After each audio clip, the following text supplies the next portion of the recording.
झुटो सुन्ने बानी भएको समाजलाई अब हामीले चिच्याई सत्य कुरा पढाउनुपर्छ। आदरणीय दाजुभाइ दिदीबहिनीहरू, यो अभियानमा मलाई साथ दिनुहोस्। तपाईँको छातीभरि यो देश, तपाईँको छ नि मस्तिष्कभरि सकारात्मक सोच विचार र तपाईँको पाखुराभरि यो देश उचाल्ने दम। अब हामी श्रम संस्कृतिको माध्यमबाट यो देशको भ्रष्टाचारको जरा, बेइमानीको जरा उखेलेर इमान्दार मान्छेको, इमान्दार समाजको जन्म गराउनेछौँ। आर्थिक विकासका कुरा गरिरहन्छ होइन। आर्थिक विकास भएन, आर्थिक विकास नहुनु भनेकै कुनै पनि विकास नहुनु हो। राम्रो बुझौँ है। हाम्रो बाटो किन भने जस्तो बनिँदैन? पैसा छैन। बजेट किन राम्रो भयो जस्तो हुँदैन? पैसा छैन। आर्थिक विकास नहुनु भनेकै तपाईँको छैन के हो त भन्दाखेरि कुनै पनि विकास राम्रो नहुनु हो। त्यो आर्थिक विकासको आधार चाहिँ के हो त? फेरि कसरी बन्छ त आधार? के अरे आर्थिक विकास चाहिँ भन्दाखेरि हामीले काम गर्नुपर्छ। हरेक मान्छेले काम गर्नुपर्छ। काम सानो कुनै पनि हुँदैन है, कुनै पनि काम सानो हुँदैन। सडक बढाउने तपाईँको चाहिँ सरसफाइ कर्मी र प्रधानमन्त्रीले गर्ने कामै हो। प्रधानमन्त्रीले गर्ने चाहिँ बेसरी ठुलो हो, त्यो सफारी चलाउने मान्छे चाहिँ सानो हो, त्यो ड्राइभर चाहिँ सानो हो भन्ने हुन्छ? हुँदैन।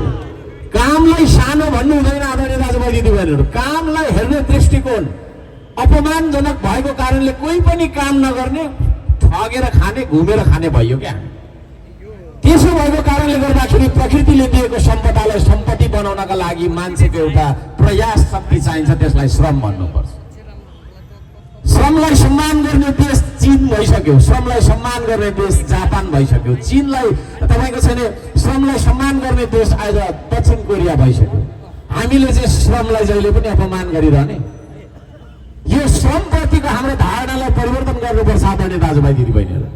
त्यसो भएको कारणले गर्दाखेरि यो श्रम संस्कृतिको सबैभन्दा ठुलो एजेन्डा भनेको त्यही हो। अब हामी सबै मान्छेले काम गर्नुपर्छ। प्रत्येक घरको मान्छेले तपाईँको काम गर्नुपर्छ। प्रत्येक व्यक्तिले काम गर्नुपर्छ। बाउले कमाइदिन्छ, त्यसले गर्दा खान्छु, बाउ पेन्सनर छ, उसले गर्दा खान्छु, एकजनाको कमाइ 10 जनालाई खाएर बस्नु हुँदैन। त्यसो भएको कारणले गर्दाखेरि हामीले विश्वमा अरू तपाईँको छैन आर्थिक रूपमा उन्नति गरेका राष्ट्रहरूसँग प्रतिस्पर्धा गर्न सकेनौँ। त्यसो भएको कारणले गर्दाखेरि अब हामी आर्थिक विकासमा जाने हो भने हामीले चाहिँ श्रम संस्कृतिको बाटो फैलाउनुपर्छ। श्रम संस्कृतिको बाटो फैलाउनुपर्छ। म यहाँ सबैजनासँग काम गर्न चाहन्छु। तपाईँहरू तयार हुनुहुन्छ मसँग काम गर्नलाई? हो। अब काम गरेर खाने मान्छे, काम गरेर अगाडि बढ्ने मान्छेलाई साथ सहयोग गर्नुपर्छ। गफ गरेर गफको भरमा देश चलाउँछु भन्नेको पछाडि लाग्ने, उसले के गफाडीले के सिकाउँछ तपाईँलाई? गफै गर्न सिकाउँछ। जुवाडेको पछि लाग्दा के सिकाउँछ तपाईँलाई? जुवाई खेल्न सिकाउँछ होइन? मतुवाको पछाडि होइन, मातेर हिँड्ने जडाको पछाडि लाग्दाखेरि उसले के सिकाउँछ तपाईँलाई? जाँड खानै सिकाउँछ। त्यसो भएको कारणले गर्दाखेरि गफाडीको पछाडि लाग्दा तपाईँले गफै गर्न सिकाउने होइन। यो देशमा गफ धेरै भयो। गफ सुन्दै आएको त तपाईँको 70-80 वर्ष भइसक्यो। कति वर्षसम्म सुन्ने गफ हामीले? अब काम गर्नुपर्छ भन्ने संस्कृतिको विकास गर्नुपर्छ। त्यही काम गर्नुपर्छ भन्ने संस्कृति हो श्रम संस्कृति। त्यो संस्कृति आजदेखि मैले तपाईँको संस्कृति भनेर तपाईँलाई पनि मैले दिएँ। स्वीकार्नुहुन्छ? हो। हाम्रो सोचाइबाट यहाँबाट परिवर्तन ल्याउनुपर्छ। यहाँबाट परिवर्तन ल्याउनुपर्छ। तपाईँको छातीभरि यो देश, तपाईँको छ नि मस्तिष्कभरि सकारात्मक सोच विचार र तपाईँको पाखुराभरि यो देश उचाल्ने दम। हेर्नु देख्छ नि फेरि? यति हो, यति यतातिरबाट नउचाल्ने हो। 1 लाख केजी तपाईँको छ नि गरुको भारी पनि तपाईँ हामी मिलेर उचाल्यौँ भनेदेखि अहिले जुरुक्क उचाल्न सक्छौँ है। त्यसरी हामी अब अगाडि बढ्नुपर्छ।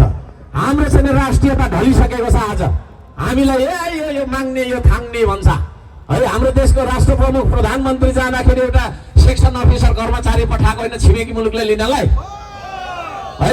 हामीले त्यसरी हेप्दिनु।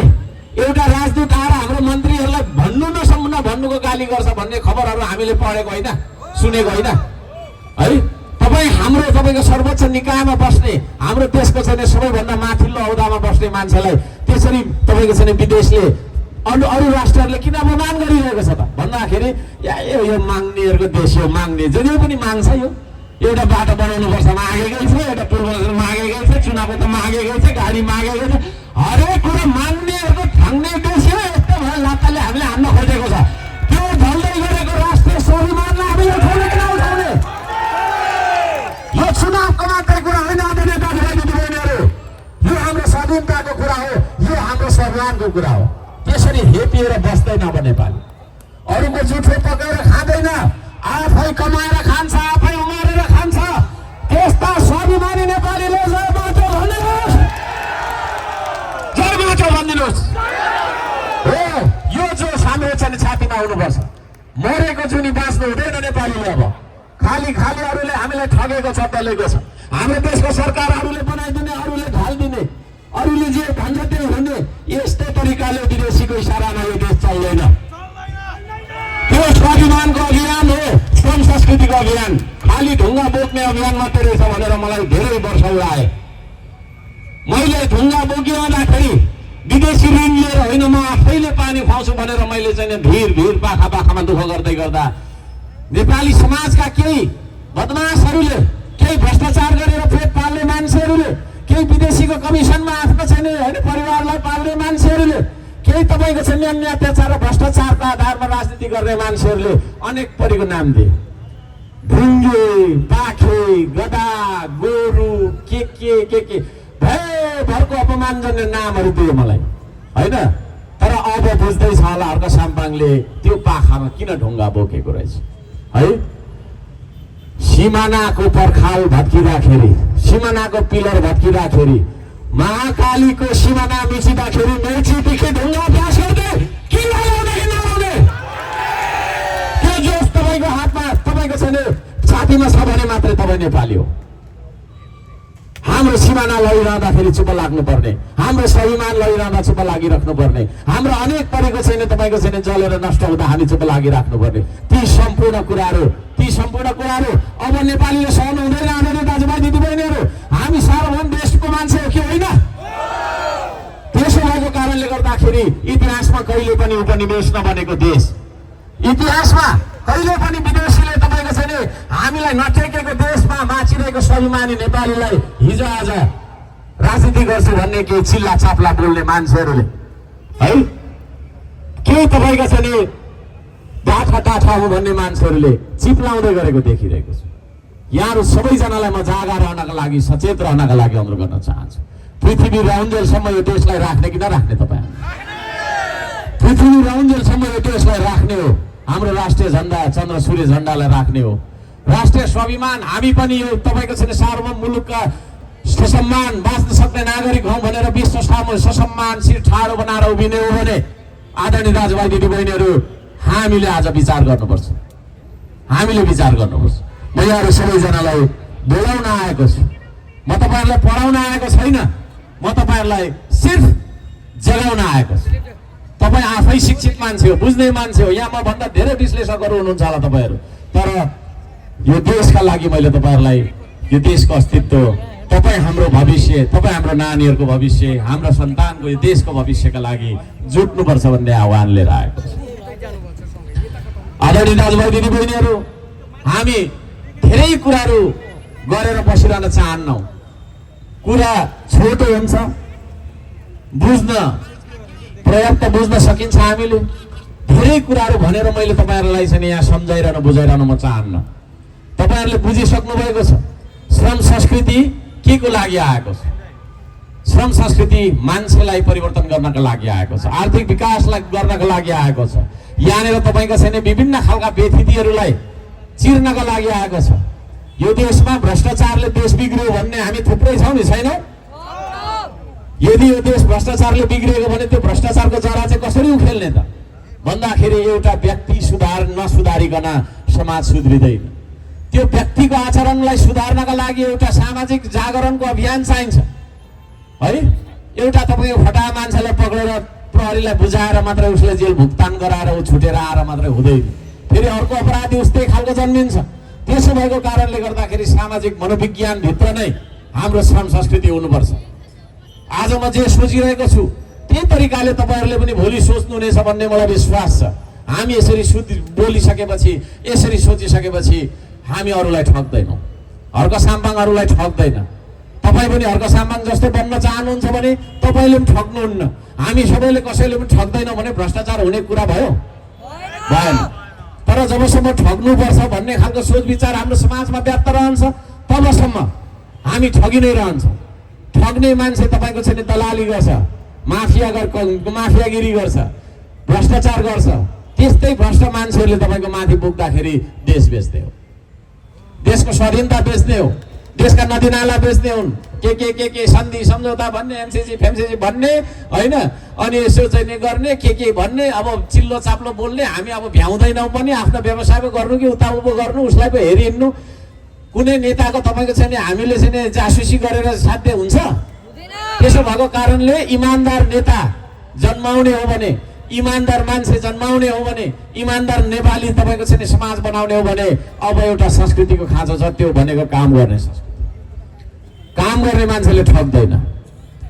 म तपाईँहरूलाई लेखेर दिन्छु, जो मान्छे काम गरेर खान्छ नि उसलाई अरूको दाना पानीको आशै हुँदैन। अरूको आशामा बाँच्ने मान्छेले ठग्ने हो, झुट बोल्ने हो। त्यसो भएको कारणले गर्दाखेरि म सबैजनालाई भन्न चाहन्छु, अब हामी श्रम संस्कृतिको माध्यमबाट यो देशको भ्रष्टाचारको जरा, बेइमानीको जरा उखेलेर इमान्दार मान्छेको, इमान्दार समाजको जन्म गराउनेछौँ। त्यो इमान्दार नेपालको जन्मदाता तपाईँहरूलाई हार्दिक नमस्कार छ मेरो। त्यो इमान्दार नेपाल, त्यो इमान्दार भविष्य, जुन भविष्य यहाँ थुप्रै जेएनजीहरूले पनि मलाई हेरिराख्नु भएको छ, यसले के चाहिँ भन्छ होला भनेर आउनु भएको छ। अघि पनि थुप्रै यसरी चाहिँ तपाईँको हात हल्लाउँदै हुनुहुन्थ्यो है। उहाँहरूको आँखामा एउटा सपना छ, उहाँहरूको आँखामा म प्रतिको एउटा आशा र विश्वास जस्तो पनि मलाई लाग्यो है। त्यो आशा र विश्वासलाई हामीले झुटो हुनु दिनु हुँदैन। त्यसो भएको कारणले गर्दाखेरि म सबैजनालाई भन्न चाहन्छु, जेएनजीहरूलाई पनि भन्न चाहन्छु, अब यो देश बनाउनु छ भने हामीले मोबाइल र कलम मात्रै चलाएर हुँदैन। आदरणीय दाजुभाइ दिदीबहिनीहरू, बन्दैन। कलम मात्रै चलाएर, मोबाइल र ल्यापटप मात्रै चलाएर भरे भात खाने बेला के हुन्छ होइन? मोबाइल चलाएर मेसेज वाट्सएपमा भात पठाइदिएर त हुँदैन होला? हुन्छ? वाट्सएपमा भात पठाइदिएर पेट भर्छ? भर्दैन। त्यसले गर्दाखेरि बाँझो बारी, बाँझो खेत, बाँझो देश खन्नका लागि म जेएनजीलाई बोलाउन चाहन्छु। तपाईँहरू तयार हो? डङ्की डङ बारी खन्नुपर्छ, अब डङ्की डङ बाँझो खन्नुपर्छ। जता हेऱ्यो फलफुल, जता हेऱ्यो अन्न, जता हेऱ्यो उत्पादन, जता हेऱ्यो उद्योग, यो खालको देश तपाईँ हामीले बनाउने कि नबनाउने?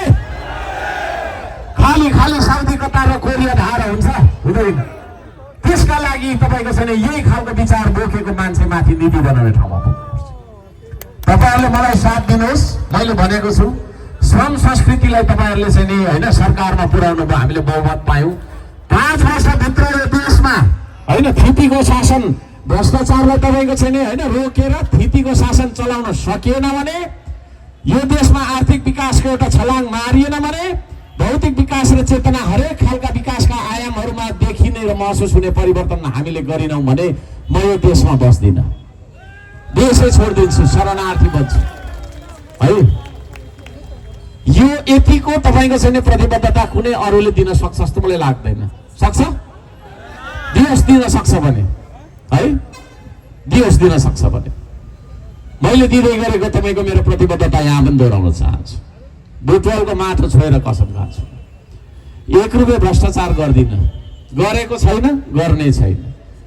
1 रुपियाँ मैले भ्रष्टाचार गरेको छु र त्यो मैले मेरो मुखमा परेछ भने त्यही पल मेरो मृत्यु होस्, यो कामना म गर्न चाहन्छु। कुन चाहिँ देवीको थानमा, कुन चाहिँ देवताको थानमा गएर मैले चाहिँ तपाईँको होइन हात राखेर कसम खानुपर्ने तयार छु। शुद्ध मनले लागेको मान्छे हामी, बुद्ध मनले लागेको मान्छे हो। हामी बदमासलाई बदमास भन्छौँ, किनभने बदमासलाई त राम्रो हो भन्यो भने उसको हौसला बढ्दै जान्छ, देश बेच्नेतिर लागिहाल्छ। बदमासीलाई रोक्ने कि नरोक्ने नेपाली जनताले? हो। भ्रष्टाचारलाई रोक्ने कि नरोक्ने? हो। यदि त्यसो हो भने तपाईँहरू यहाँ जति पनि हुनुहुन्छ, अब बेथितिको विरुद्धमा तपाईँहरू पनि बोल्नुपर्छ। गाली गलौज नगर्नुहोस्, गाली गलौज गर्नु हुँदैन होइन, यस्तो उस्तो भनेर अपशब्द नगर्नुहोस्, तर खबरदारी गर्नै पर्छ। यो यस्तो नराम्रो, त्यो यस्तो हो भनेर तपाईँहरूले भन्न सक्नुपर्छ। सज्जन बोल्दैन, फटा मात्रै बोल्छ र फटाले चलाएको देश हो यो। त्यसले गर्दाखेरि फटाले देश चलाइसकेपछि स्वर्ग जस्तो तपाईँको चाहिँ राम्रो होइन, सगरमाथाको देश, भगवान बुद्ध जन्मिनु भएको देश है। यो यस्तो खालको तपाईँको सबै कुरा भएर पनि आज हामी गरिब छौँ र विदेशीको टोइलेट धोएर 2 छाक भात खानुपर्ने बाध्यतामा बाँचिरहेका छौँ। म यहाँहरू सबैजनालाई अनुरोध गर्न चाहन्छु, अब हामी एक भएर अगाडि बढ्नुपर्छ। देशको स्वाधीनता बचाउनका लागि, देशको स्वाधीनता बचाउनका लागि यो देश हाम्रो आफ्नै हो, हामी आफैले चलाउनुपर्छ भन्ने लाग्छ भने यो देशलाई समृद्ध बनाउनुपर्छ। श्रमले मात्रै समृद्ध बनाउन सक्छ, गफले समृद्ध बनाउन सक्दैन। गफ त यहाँमा 6 महिनासम्म गफ पिटिरहन्छ, त्यसले केही बन्दैन, केही बन्नेवाला छैन। तर काम मैले 6 घन्टा मात्रै गरेँ भने त्यसले केही रिजल्ट ल्याउँछ। त्यसले गर्दाखेरि अब गफ गर्ने होइन, काम गर्ने चलनको सुरुवात गर्नुपर्छ आदरणीय दाजुभाइ दिदीबहिनीहरू। त्यो म भन्न चाहन्छु र यहाँहरू सबैजनालाई अनुरोध गर्न चाहन्छु, श्रम संस्कृतिमा यहाँहरू सबैजना जोडिनु होला। यो संस्कृति तपाईँहरूको पनि संस्कृति हो, मैले बारम्बार भनिरहेको छु। र कृतिको शासन चलाउनका लागि तपाईँ हामीले सामाजिक अभियान मात्रै चलाइराखेर नहुने भयो, जागरणको अभियान मात्रै चलाइराखेर नहुने भयो। अब त्यो कुरा चाहिँ हामीले तपाईँको चाहिँ माथि नीति लेख्ने ठाउँमा पुर्याउनुपर्छ। यो देशमा हामी शिक्षाको क्षेत्रमा आमूल परिवर्तन ल्याउन चाहन्छौँ है। किताबको भारी बोकाएर बालबालिकालाई मानव शोषण जुन हामीले गरिरहेका छौँ, शैक्षिक शोषण शिक्षाको नाममा, त्यो गलत छ। आज हामीले पढेको शिक्षा एकातिर लागिरहेको छ, हाम्रो जीवन अर्कोतिर लागिरहेको छ। राजनीति उता गइरहेको छ, समाज उता पछाडि गइरहेको छ। भेटै भएन एक ठाउँ है, भेट भयो कहीँ, भेटै भएन। फेरि यो देशमा राजनीति भन्ने बित्तिकै चाहिँ मिलेर काम गर्नुपर्छ भनेर नभन्ने कसैले पनि। ढुङ्गा हान, त्यहाँ टायर बाल, त्यहाँ आन्दोलन, त्यहाँ फोड्दे, त्यहाँ जा फोड्दे, म छु। के सिकाएको यो है? कुनै राजनीतिक मञ्चमा तपाईँहरूले यो खालको कुरा सुन्नु भएको थियो पहिला? म कसैलाई पनि झगडा गर्नु भन्दिनँ, मिलेर ढुङ्गा बोकौँ है। जुनसुकै पार्टीको हुनुहोस् न, मिलेर ढुङ्गा बोकौँ न, त विकास त भइहाल्छ है। हामीलाई चाहिँ नि जाति लगाएर फुटाइदियो, जातिको कुरा गराइदियो। ए यो जातिको विरोध त्यसले गर्दे, त्यसको चाहिँ त्यसले गर्दे होइन। राम्रो त राम्रै हो, नाक मिलेन, त्यसको थेप्चे रहेछ, त्यो चुच्चो रहेछ, त्यसको दारी त्यो कालो रहेछ, त्यो गोरे रहेछ, यस्तो सबै लगाइदियो। त्यो त एमाले भनेर एमाले उता गएको छ, कङ्ग्रेस उता गएको छ, माओवादी भनेको छ, खालको दल होइन। हाम्रै मात्रै तपाईँको चाहिँ 204 रोल नम्बर है, कति हो कति दल, अनि दलै दल विभिन्न खालका बहानाले हामीलाई फुटाइदियो। त्यो विभिन्न बहानामा फुटेको समाजलाई श्रमदानको अभियानबाट मात्रै जोड्न सकिन्छ। अरू कुनै बहानाले जोड्न सकिन्छ भने कसैले मलाई भन्दा हुन्छ, जोड्न सकिँदैन। मैले धेरै सोचेँ, प्र्याक्टिकल हो यो चाहिँ। हामीले श्रमदान गर्ने हो भने, या बुटवलको बाटो सफा गर्ने हो भने अहिले यहाँ हामी सबैजना गर्छौँ। त्यहाँ पार्टी पनि सोध्दैनौँ कुन पार्टीको हो, त कुन जातिको भनेर हामी सोध्दैनौँ, तपाईँ कुन चाहिँ धर्म मान्ने पनि सोच्दैनौँ, सबै मिल्छौँ, बुटवलको बाटो सफा भइहाल्छ। श्रमको अभियानले मात्रै आदरणीय दाजुभाइ दिदीबहिनीहरू टुक्रेको समाजलाई जोड्ने हो। त्यसो भएको कारणले गर्दाखेरि म यस्तो म त्यस्तो नभनौँ। मैले बारम्बार भन्दै आएको कुरा, चीनलाई हेरौँ न, चीनलाई 200 वर्ष जति हामीले पछाडि छोडिदियो है। सबै कुरा, यो माइक पनि उसैले बनाएको, मोबाइल पनि उसैले बनाएको, त्यो पनि उसैले बनाएको, आदि उदि गाडी पनि उसैले बनाएको, अनि अरू इन्डियाले बनाएको। हामीले के बनायौँ? के बनायौँ हामीले? के उत्पादन गर्यौँ होइन? नेता उत्पादन गर्यो, त्यो पनि भ्रष्टाचार गर्ने, एडिबीबाट लोन ल्याउने, 1 करोडको प्रोजेक्ट गर्ने, 60 लाखको घर बनाउने, 40 को लेसो, कागज चाहिँ फेरि सही। यस्ता जाबो काम गरेर हुन्छ अब। त्यसले गर्दाखेरि आदरणीय दाजुभाइ दिदीबहिनीहरू, अब हामी आविष्कारको क्षेत्रमा, निर्माणको क्षेत्रमा, उत्पादनको क्षेत्रमा अघि बढ्नुपर्छ। यदि त्यो गर्ने भने तपाईँ हाम्रो सोच विचारमा एकरूपता आउनुपर्छ। राजनीति भनेको अरूले खोज्दै गरेको भात खोसेर खाने कुरा होइन। हाम्रो श्रमको संस्कृतिले के भन्छ? राजनीति भनेको चाहिँ उत्पादन गरेर तपाईँले पनि खानुहोस् भरपेट, म पनि खान्छु भन्छ। त्यसतर्फ हामी जाने कि नजाने? त्यो खालको विचार बोकेको मान्छेहरू यो देशको सत्तामा हुनुपर्छ कि पर्दैन? पर्छ कि पर्दैन? पछाडि चाहिँ मैले सुनिनँ, पर्छ कि पर्दैन? यदि त्यसो हो भने है, यो आउँदो चुनावमा तपाईँहरूले चुनाव चिन्ह माटोमा भोट हाल्नु होला। त्यो माटो बुटवलको माटो हो, तपाईँको देशको माटो हो है, त्यसमा भोट हाल्नु होला। हामी बनाउनेछौँ यो देश। तपाईँले बनाउनु हुनेछ यो देश, मैले बनाउनेछु यो देश, हामी सबै मिलेर बनाउनेछ यो देश। पहिलोचोटि यो देशमा जनताको सरकार बन्नेछ है। छाम्दाखेरि भेटाइने, बोलाउँदा होइ भन्ने। हर्क साम्पाङलाई तपाईँहरूले कसरी चिन्नु भएको छ? मलाई लाग्छ संसारमा म जति जनताको पीर र दुःखमा घोटिने मान्छेहरू छ जस्तो मलाई लाग्दैन है। त्यही भएर विश्वले मलाई एउटा विश्व रेकर्डले रेकग्नाइज गरेको छ क्या।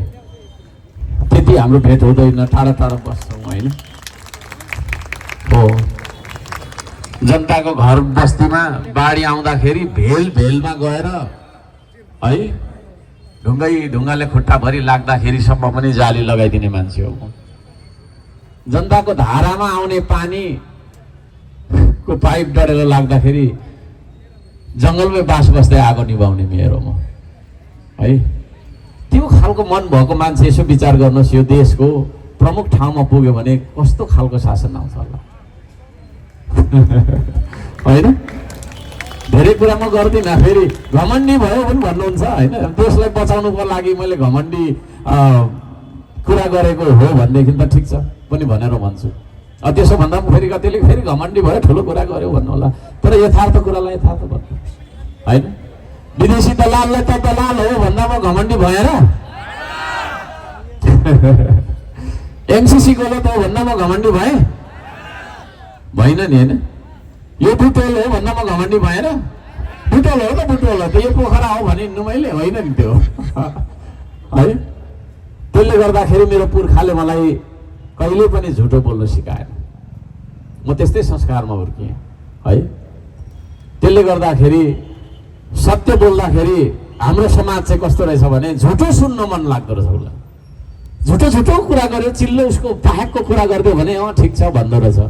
तर त्यो चाहिँ यस्तो है भनेर भन्यो भने चाहिँ तपाईँको के हो त भन्दाखेरि यो नेपालको झन्डा है भन्यो भने चाहिँ रिसाइहाल्दो रहेछ होइन। यो त अमेरिकाको झन्डा पो हो कि क्या हो भन्यो भने चाहिँ खुसी हुँदो रहेछ।